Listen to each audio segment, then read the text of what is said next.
What is happening, crew? My name is Brent. Welcome back to the channel.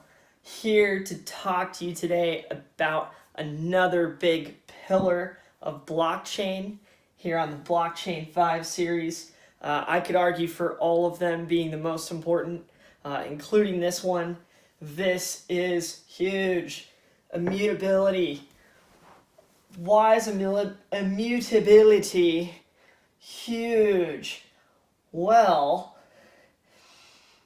in essence, because of how the technology works, your information cannot be altered or changed. Okay, so my data, my information, my precious documents, my money, my whatever I find valuable, that cannot be altered or changed digitally. That's huge. Something to know about blockchain and when these transactions are done. Most of us know the example of, say, trading Bitcoin. So people understand that Bitcoin, you do a transaction, it's written into a block, and then life keeps going forward. So your transaction is forever recorded in this block. So as we keep going down the line, that information does not change. So what if we made a transaction? Let's say, so y'all see my dad on this channel. So let's say Alan and me are doing a transaction together. I'm buying a goat or a chicken or a pig from my dad, and I decide that I don't want to do that. I don't want to make that exchange anymore. I want to do a return. I want my Bitcoin back. Well, in essence, in blockchain, there are no returns. So what does that mean? There's only new transactions. So on the blockchain, if we were to trade Bitcoin for, say, pig or chicken, that would have to go down as another transaction on a new block. So I would give Alan back the pigs and or the chickens, and he would give me my Bitcoin back on the blockchain on the next block over here. Another big point on blockchain, you guys, is that when you're putting on data and you're storing it and you're putting something onto the blockchain that you want to hold or secure, it doesn't necessarily mean that that data is accurate.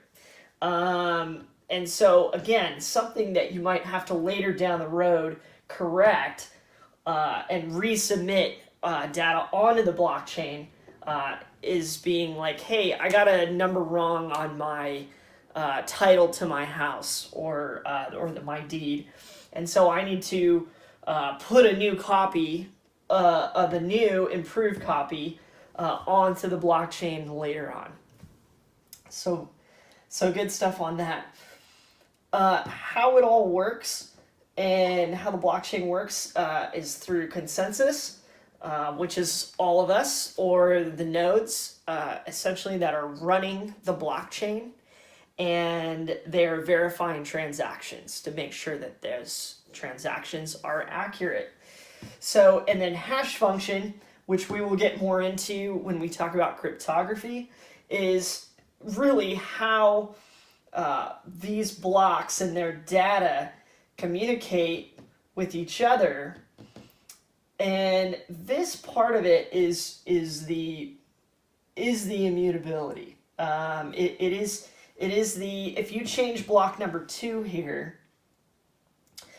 the data will be changed outside of the block as well, so that this will no longer add up correctly with these.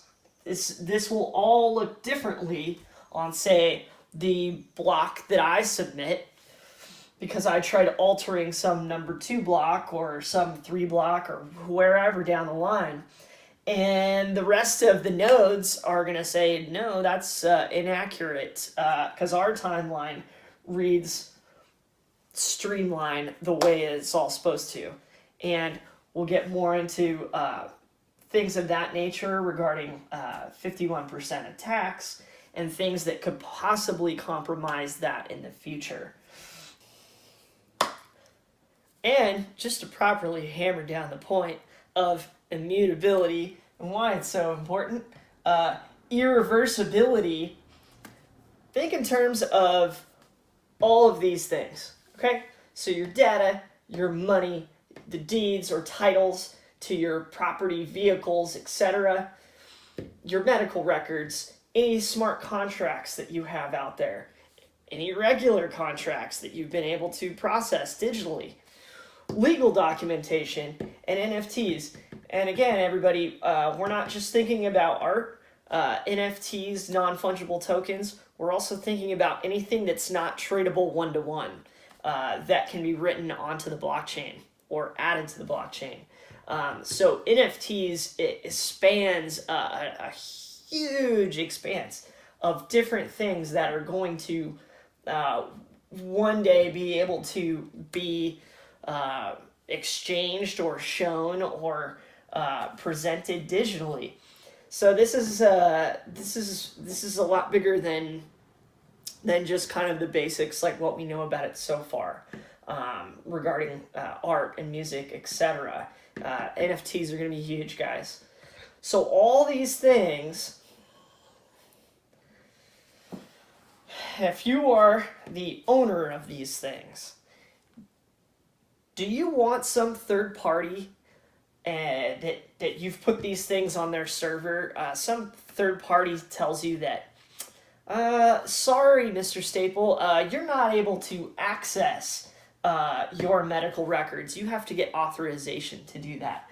Sorry, Mr. Staple, you're not able to access your money because you don't have authorization to do that. You are not able to get at your digital data, finance, titles, documentations. You have to go through us. You have to pay our fees. You have to do what we tell you to do. No.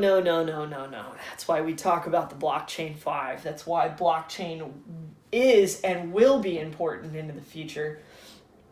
Basically, you guys, it's so that you and I are the boss. You and I are the bank. You and I dictate when we want to access our information and how we want to do it, because we have the keys. We have the keys. Your keys, your crypto. So anytime you want to access this information, you've been given a code, and that code allows you to decrypt the information and retrieve it from the blockchain. So when I need to make a transaction, when I need to get a copy of my deed, when I need to access my medical records, when I feel like doing whatever I feel like doing. This is kind of one of those gateways, and sometimes the universe opens up and it says, okay, now you should be in control of this. You should be in control of your own life and assets. And what are we getting at, everybody? We are getting at not just being creating a trustworthy system that we hope we can rely on. We hope that these people will allow us to get our money off this bank or exchange or whatever. No. We are trying to create a trustless system where we don't need to rely on third parties. We need to rely on each other. Thank you so much, everybody. I hope you got something out of that. Look forward to the next one. We'll be talking about tokenization and cryptography coming up. Appreciate you all. Have a great day. Love you guys. Peace.